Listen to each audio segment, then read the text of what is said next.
All right, thank you everybody for coming. We're so excited to have Dr. Raymond Laflamme come and speak to us today about the important quantum work that's happening in Canada. My name is Allison Schwartz. I'm the industry co-chair of the Quantum Working Group here at ATARC, and we're excited to have everybody here today. As we do with all of these quantum speaker series, please note that there's a Q&A button on the bottom. We will have a wonderful discussion, and hopefully I can moderate all the questions that are submitted into there as well. Dr. Laflamme is a Canadian theoretical physicist, founding director of the Institute for Quantum Computing at the University of Waterloo. In December 2017, he became an officer of the Order of Canada for his exemplary leadership, theoretical and experimental approaches for quantum information processing and quantum error correction. He is the research chair for the quantum at the Canadian Academy of Sciences, and they just released a report on the potentials of quantum, which we're excited to hear today. So with that, Ray, I'll turn it over to you. Thank you very much, Allison. I will share my screen. There we are. So as I assume that you do see this first slide. Yes, we see it. It's perfect. Wonderful. And so hello everybody. Allison has introduced me. She did not mention that I have a connection to the US. I work at Los Alamos National Lab from 1992 to 2001, where I came in as a cosmologist and came out as an experimental quantum information scientist working on quantum error correction. So I spent 10 years roughly at Los Alamos before I got recruited to come to Waterloo and found the Institute for Quantum Computing, and which I led for 15 years. And the Institute has now 30 faculty, 15 postdocs, 50 postdocs, about 150 students, raise about 400 million Canadian dollars. So we're going to talk about a report that I've been helping many of the hats that I have. I'm kind of co-chair of the Canadian Quantum National Strategy Council in Ottawa, but two years ago, the Canadian Council of Academy asked me to chair a panel, and I'll explain a little bit the context of it. I will give you the highlights of this panel, and I've sent an email to Allison with the link for the report if you want to have the report as a whole. There's an executive summary. The whole report is about 250 pages, so it goes a lot more details than what I can do in a few minutes here. But if I give you enough of the context and kind of for this panel, and you get an idea of what are the questions we answered, and et cetera. So the Canadian Council of Academies is a think tank in Canada of the natural science, social science, and engineering councils, and it answers a question proposed by the federal government and gets a variety of questions on a lot of different things, from quantum information to medical assisted in dying to things related to oil sands. So once they get questioned, and the question came from the government, they form a panel and they evaluate the best evidence and particularly complex issues where the science may be challenging to understand or contradictory or difficult to assemble. So the Canadian Council of Academies form a panel and provides clerical assistance. And once the panel starts its deliberation, they're totally isolated from the government who has asked the question. The answers are not aimed to be a recommendation, but facts from public literature and what is called gray literature, kind of what we can find on the web, and knowledge from the experts to inform and guide policymakers and public servants. So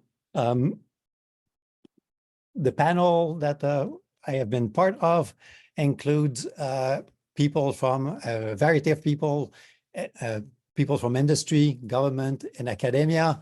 And Allison will recognize Mark Johnson, who's from D-Wave, Paul Guelas, who's from IBM, and then Maurice Kopf, who is a lawyer, Darius, who's an economist working on SMEs, Dominic Martin's a philosopher, Eric Santor is part of the Bank of Canada, kind of the national bank for the Canadian government.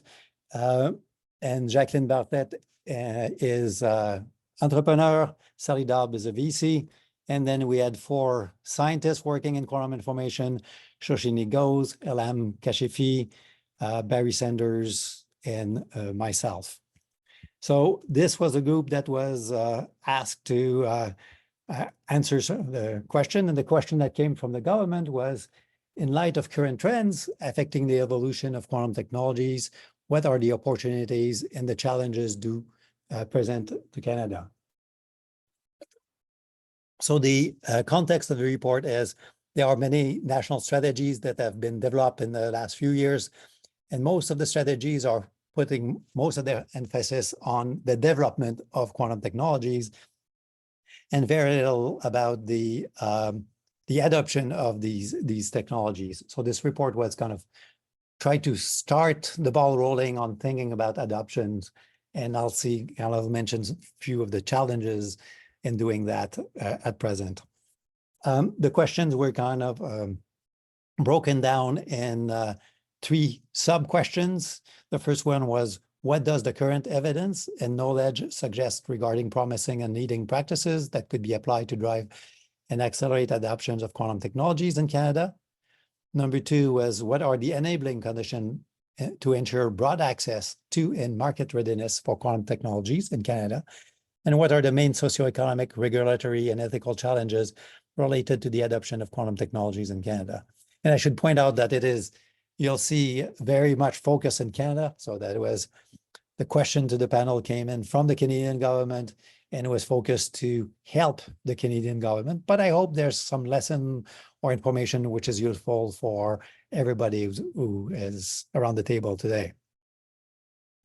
So the report is, as I mentioned, about 250 pages, and here's kind of the list of the different sections. And so that gives you an idea. And again, I'm going to give just very, very high overview of what is in the report. And I kind of recommend you to go and read the report to see things in much more depth than what I can say today. So after a brief introduction for the people who don't know very much about quantum information, we talked about commercialization, adoption of quantum technologies, quantum technology landscape, in particular focus to what is happening in Canada, then ethical, social, and institutional challenges related to quantum information science, legal and regulatory challenges, enabling conditions for adoptions, framework for the responsible adoptions of quantum technology. So these have been the main themes which are related to the questions that we were asked to answer. First, in part of the introduction and kind of where we are with quantum technologies, interestingly, if we want to think about adopting quantum technologies, there's a challenge to start with because we're not still very far in having this quantum technologies they are very kind of just coming to market, and we really have prototypes. But quantum computing received probably the most attention, but it's still very much in its infancy.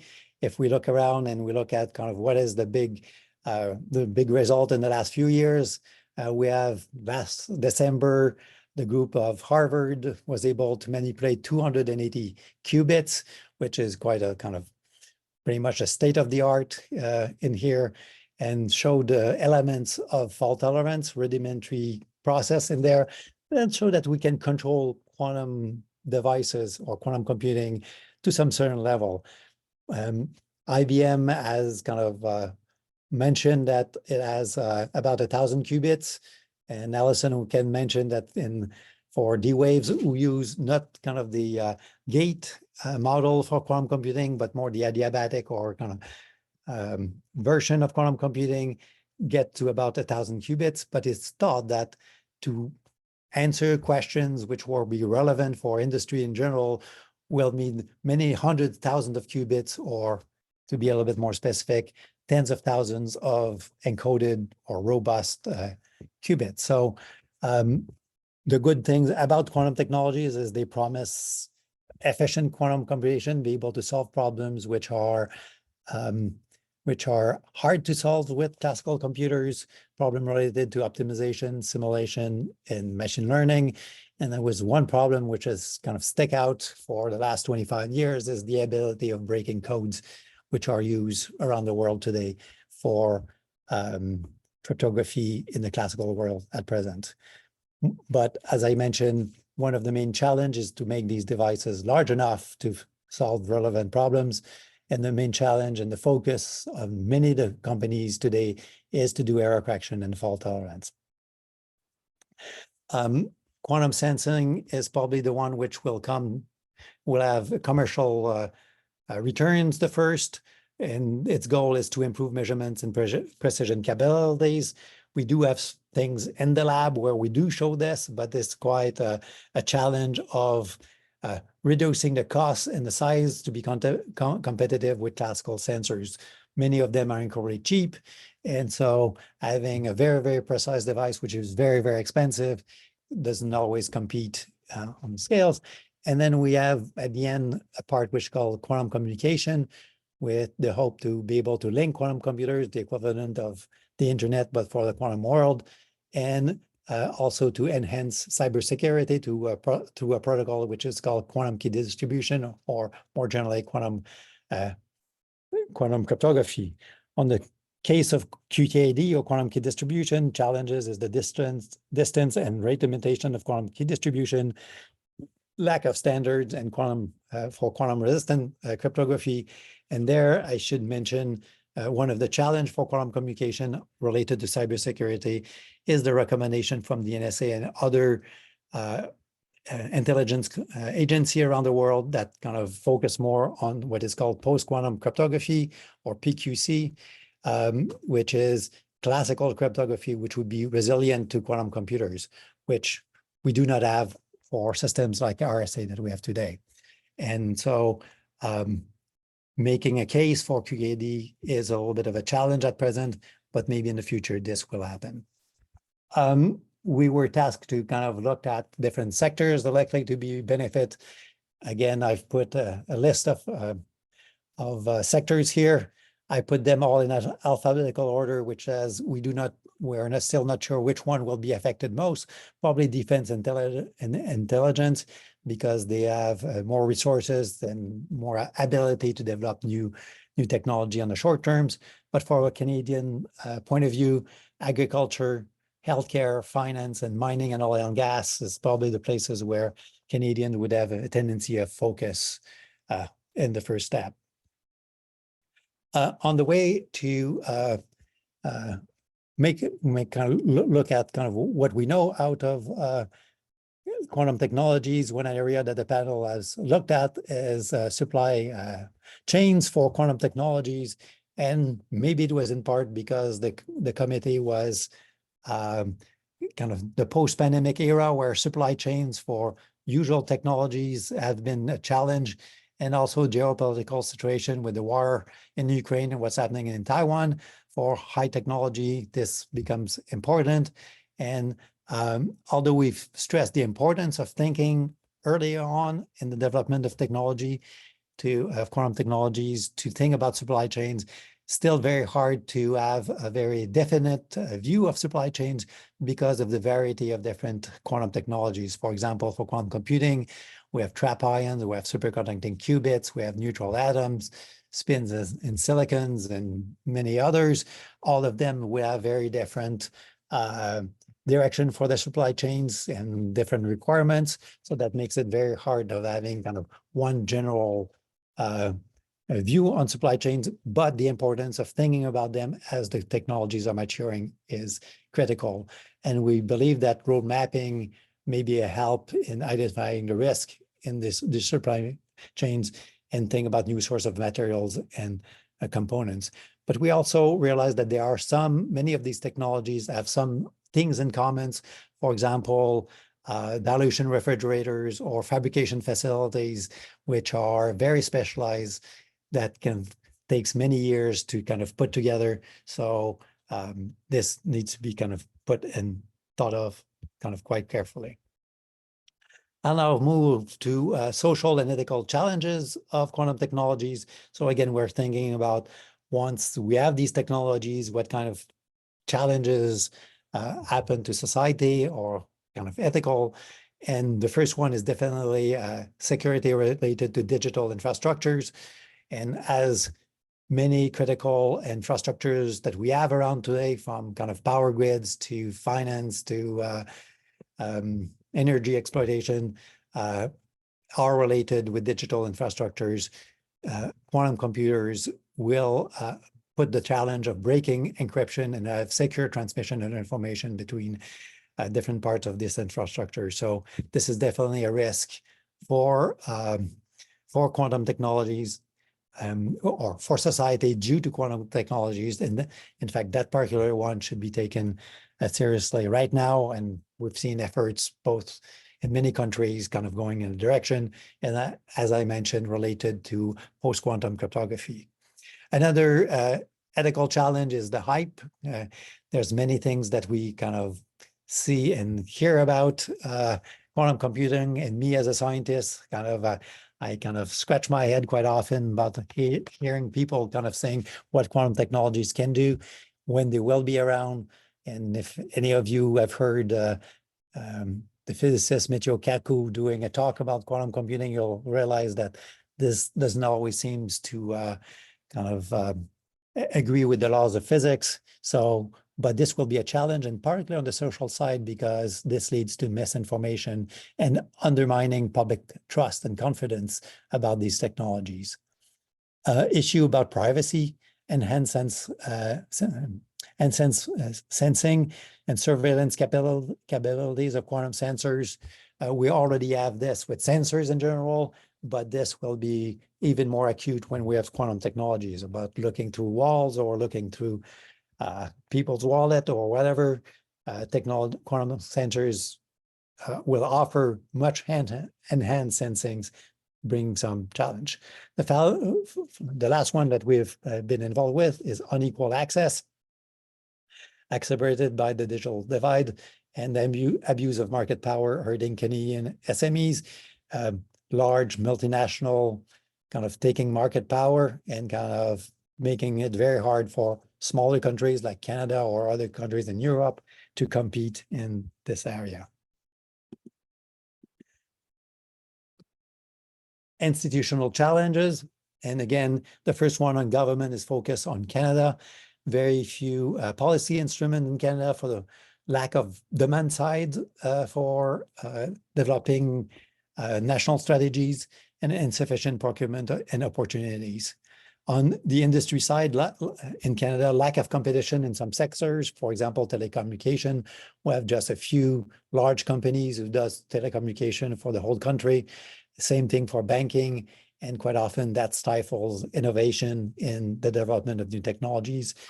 And in the industry side, challenges for some SMEs, in particular related to the high cost of developing quantum technologies. Finally, challenge related to HQP. HQP is Canadian terms for highly qualified personnel, which is the workforce. Although we do have in universities some developments of graduate programs for developing a quantum workforce, we need a lot more to help companies in developing full ecosystems. We've noticed a lack of diversity in the quantum workforce that is present right now, and we need to attract and retain international challenge, which leads to immigration and related facts, which brings also some challenge. And I've seen this both in the US and in Canada. In fact, if anybody of you has some data about HQP for the quantum workforce in different countries, this is something that certainly in Canada, we know it is important. We have some anecdotes about the lack of quantum, but we don't have very much data. So if anybody has some data, that would be fantastic. Legal and policy challenge related to intellectual property, market dominance by a large firm that I already mentioned can hurt Canadian SMEs, competition laws. We have in Canada called the Competition Act. The purpose is to kind of improve competition in Canada, but this usually has helped larger companies and challenge more the small SMEs. standard and standardization. There's a little bit of effort in there on the post-quantum cryptography, which is not really a quantum technology, but is due to quantum technology. So quite often it's brought in the family of quantum technologies.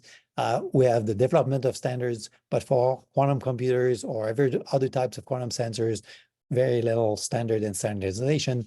And so the challenge from other countries around the world, I would say in particular China, who has put a lot of effort to kind of dominate standardization in certain areas and could do it for quantum devices. There'll be also trade regulation, import-export control, and as we see nowadays, geopolitical consideration on this. Dual use of these technologies can disrupt supply chains. There'll be also regulatory uncertainty and risk of regulatory capture that can pose challenges to development of quantum technologies. Okay, so now let's go to the positive side of instead of the challenges. Let's see the levers to drive out adoptions of quantum technologies. So we had three families of them. First, funding, definitely from government or industry. Government through procurement, specialized programs and agencies focus on quantum technologies. We see these national strategies at many places, and this definitely helps to drive adoption. Planning and leadership, industry association. ATARC is a good example of this. We have little of that in Canada. We have something called Quantum Industry Canada, but it's really kind of in its very early stage. Triple Helix partnership, road mapping, sector-specific government advisory board, and regulatory. And we had consideration on regulatory intervention, competition, international technology and standards, quantum-ready workforce that Wally mentioned, and related to this, education and immigration. So I'll finish by talking about one last element, responsible innovation, which is a way to make the development of these technology transparent and having an interactive process with the whole of society. And so to be sure that society in itself wants to adopt these technologies and understand their possibilities.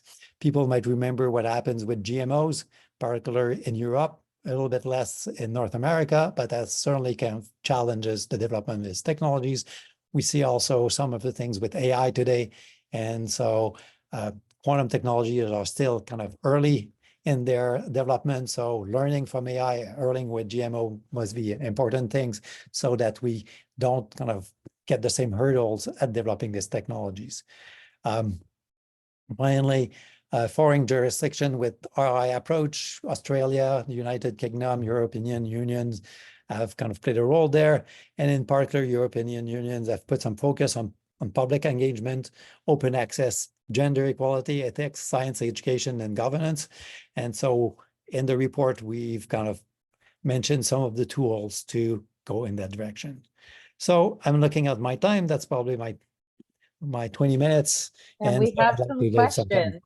Thank you so much. And for those who need a link to the report, I put that in the Q&A section. We do have some interesting conversations about and questions about standards, especially in the area of PQC. We've all heard about the work in PQC with NIST, but is there a Canadian effort looking at standardization of PQC? Very good question, and I will be able to answer that question in kind of more details in 2 weeks. So in Canada, we have the Canadian Security Establishment, which is dealing with cybersecurity in Canada. And I have a meeting with them in 2 weeks exactly to understand where are we. So Canada has been a lot more quiet, which is quite true quite often on technology compared to our cousins to the south of the United States. So there is a beginning of standards and thinking about this. I will have a presentation from the CSC on this, so I can tell you there is something. But when I know more, maybe I can come back to ATARC and mention or make it a comment at some point or pass the information. And we would love that. Thank you. Another follow-up on that one, is there a official Canadian position on QKD specifically? Yes, the equivalent of NSA or in the CSC in the Canadian cybersecurity system has the same view that on the short term, definitely PQC is the first thing to be adopted.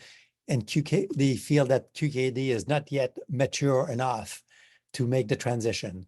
So if we want to make the transition to some cybersecurity, which is secure against quantum computers in the next 10 years, and it turns out that me as a scientist sometimes wonder why we cannot do this, flip the switch in one day and kind of turning over, dealing with government and standards and kind of industry adapting this, quite a long process. So PQC seems to be the way, not only for Canada, the US, but I've recently seen a report from France, Germany, the UK, and another country in Europe. And I think, Alison, maybe there was a report in ATARC with some European countries related to this. So it seems that the world is moving to PQC certainly on the short term, and we'll see when QKD will come in. Wonderful. Speaking on timeline, there's a question that was put in about how long do you think it will be before quantum computing is in sufficient power to challenge existing cryptography? This is what It's putting your finger to the wind. Let's see where you go. Absolutely. And when I started the Institute for Quantum Computing 24 years ago or 23 years ago, I had the same, people would ask me the same questions. Incredibly hard to give a right number, although I've heard and I hear every couple of years somebody in the community who tells me that in 5 years from now, we'll have a quantum computer which will break RSA 2048. And I've always taken those in quite I've been quite skeptical. So I think it is very hard to say things which are more than about 5 years distance. I would be incredibly surprised if there would have to be a major breakthrough in quantum computing to have something in 5 years. But if we start to think about 15 years, kind of making prediction in 15-year time scale on a technology where we're still, again, at the beginning, it is a challenge, and quite often it's just kind of not based on facts. But I would say the progress that we've seen in the last 5-6 years has been quite dramatic. And I think that came in because a good part of industry got really interested in some piece of quantum computing. So D-Wave had been there for a while, but IBM, Google, Amazon, Microsoft, about 5-6 years ago, really started concerted and coherent programs. And we've seen a lot of progress. Interestingly, the progress that I mentioned from the Harvard group is totally university. And I'm very impressed by this, because in university, having long-term projects, which are more than 5 years, is very hard because you have a turnover of students and postdocs, and you get a loss of memory of these black magic tricks that you need to put a quantum computer together. So to come back to the answer, I would be surprised if we would have a quantum computer, incredibly surprised before 5 years. It would be really a dramatic change of what we see the progress. 10 years start to be hard. And again, if we have a few miracles on the way, maybe 10 years, but I would kind of probably do it more on the 15 to 20 years. When I started quantum computing in 1995, I was going quite often to see Dave Wineland and NIST, Colorado, Ian Trapper, who got the Nobel Prize a few years ago. And there in 1995, he would say to me, it will take 50 years. Now we're 25 years after that, maybe a little bit more than 25 years, maybe. And so he might be right that it will take another 20 years to get something that would break RSA. I hope that before we arrive there, however, we will have enough of a quantum computer to do interesting physics simulation after a start. We can see some of this right now, and we're just on the border of trusting and not trusting this result, which is totally okay in new technologies. But probably in 5 years, we might be able to do these kinds of problems. and between 5 and 10 years to do some problems which are interesting for industry in general. Wonderful. I'd love to sneak in one last question on Okay. quantum sensing. There's a question about applications in the space domain, specifically about sensors. So I'd love to hear a little bit about your thoughts of where quantum sensing, and especially in the space domain, might play. So when I think about quantum sensing, and I'm a physicist, I think of about LIGO, the Laser Interferometry Gravitational Observatory, which again, which we can now call a quantum sensor. The new version of it use quantum light, or what is called squeeze light, to improve the sensitivity of the instrument. And so this is an example that we have today where quantum really makes a difference.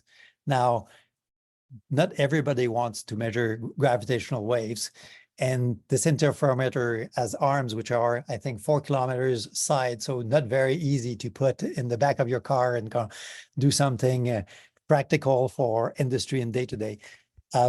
But I see places where I've seen interest on quantum radar. Something, again, there are question of, do these sensors are really more useful, or they are kind of great things in the lab, and the challenge to get them out of the lab and in the field and make them practical there at a reduced cost, more efficiency. So we're kind of the community, and I was going to say we're doing this, but the we here is not the royal we, but the community in general, working very hard to make this happen. So I look at this, I've seen example in health, kind of quantum sensors, which helps to monitor sugar, to look at the eye, to kind of look at glaucoma, diagnostics. So we see them.